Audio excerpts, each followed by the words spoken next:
Hi everybody, thank you so much for tuning in again to this channel, Learning English with Flor. My name is Flor and I am an English teacher. Today's lesson is going to be a lesson that some people have commented that they want to learn more about. Business English expressions. You ever hear native speakers talking and suddenly they say something and you're like, what? What does that mean? These are expressions that don't necessarily mean exactly what they say. In other words, they're called idioms. So I'm going to share with you 15 different ones that you might hear in the business setting. If you have any questions, comments, feel free to write them down in the comments section. And always make sure to check the description box. Sometimes I leave comments and extra information you might need. So let's get started. If you've heard of this one, that is awesome. But here's the first one. Think outside the box. When you're asking somebody to think outside the box, you're asking them to think creatively. So if you have a problem that you need to solve, but you don't want a common solution, like, oh, everybody does that, I don't want to do that.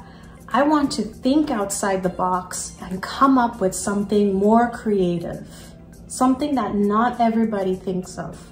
Let's see if you've heard of this next one before. To start from scratch. You know when you scratch something because it's itchy? That's not the scratch we're talking about. To start from scratch just simply means to start something from the beginning. For example, you're working on something, you're typing up something on the computer, all of a sudden it breaks down. Well, you have to start over, so you have to start from scratch. It's not really fun, but that's something that a lot of times people use. The next one is when something is out in the open. It's not a secret anymore, it's public knowledge. An example could be that the colleague you're working with just found out that they are going to get the promotion as executive director. If everyone knows, then it's out in the open. Everybody already knows, it's not secret, it's not unofficial.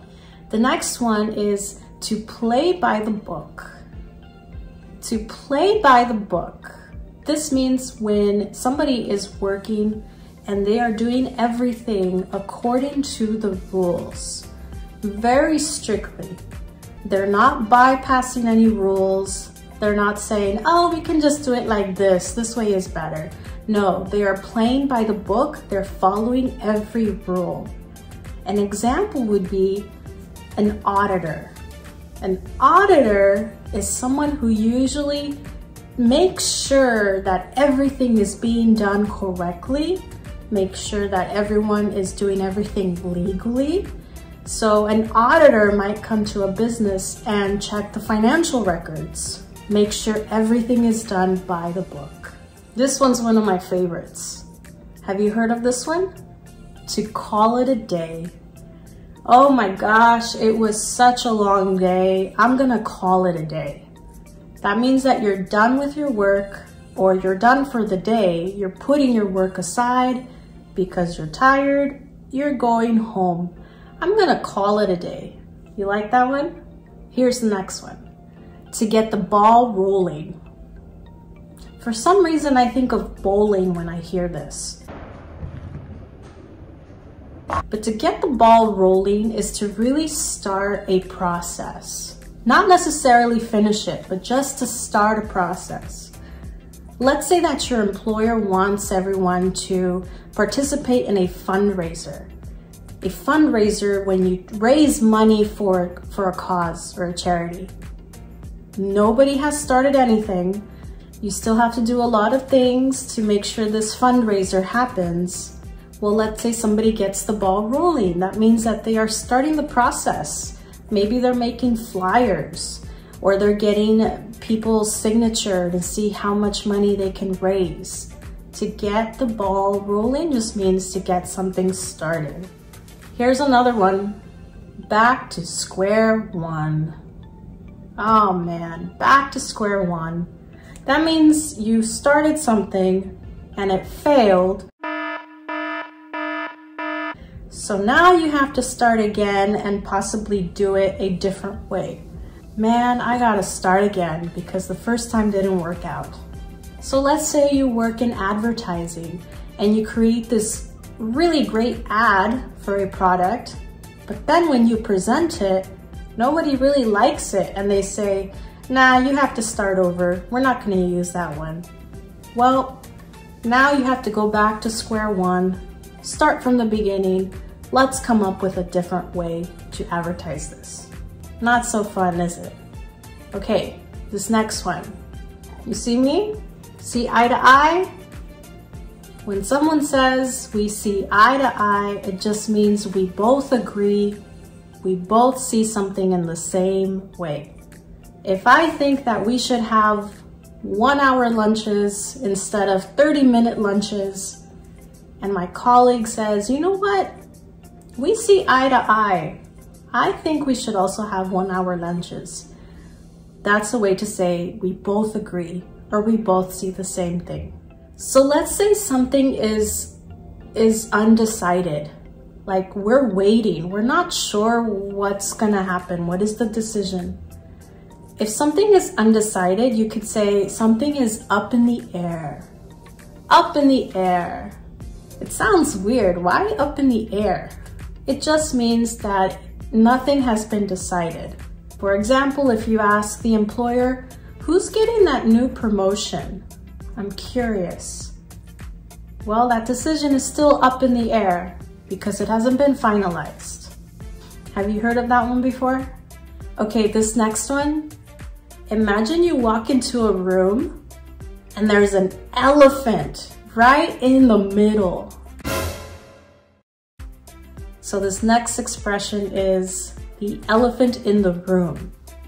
This expression is when there is an obvious problem, like a big one. It's a big problem, but nobody in the room really wants to talk about it. Just imagine walking into a room, everyone's quiet. Nobody wants to say, you know, the fight that just happened or the argument that just happened. They don't want to talk about it, so it feels very weird. It feels awkward even. That is what we mean by the elephant in the room. This next one is to shoot something down. To shoot something down just means that an idea is being rejected. If, for example, I go to my employer and I say, I think we all need new computers. The computers we use are just really old and I can't get my work done efficiently.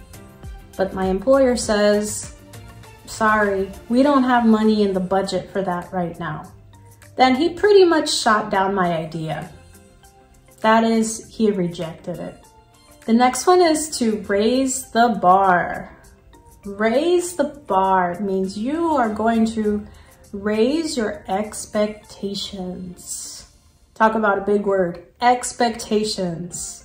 So if I'm an employer myself, I want to raise the bar by saying that from now on, I want all my employees to get to work on time, make sure they're working efficiently, dress professionally, act professionally.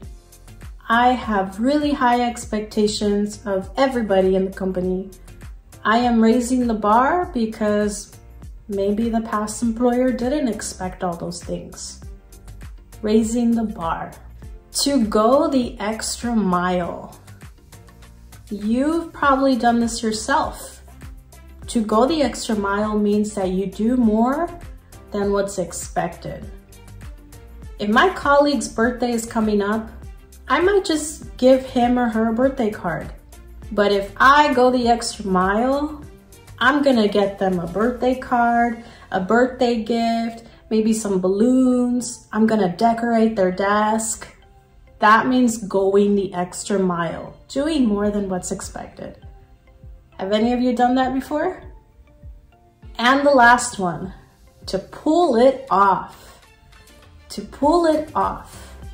This is when you have succeeded in doing something difficult. Maybe your employer wants you to be the leader of a new project, but it's a 6-month project. It requires a lot of coordination with people and making sure deadlines are met. It's a huge, huge task. But by the end of those 6 months, you did it, and you did it well. That means you pulled it off. You did it successfully, and it wasn't easy. So what did you think of these? Let me know in the comments section, especially if you've heard of different ones, or if you have any questions of specific ones that you've heard and you're like, what the heck does that mean? Thank you so much for watching this lesson. If you have any other ideas or thoughts of what you'd like to learn about, feel free to put them in the comments section. If you haven't already, you can check the description box and see the different links to other similar lessons, especially if this is a topic that you're really interested in. I hope you all have a great week ahead. Thank you again for tuning in. Until next time, this is Learning English with Flor. Have a great rest of your week. Bye.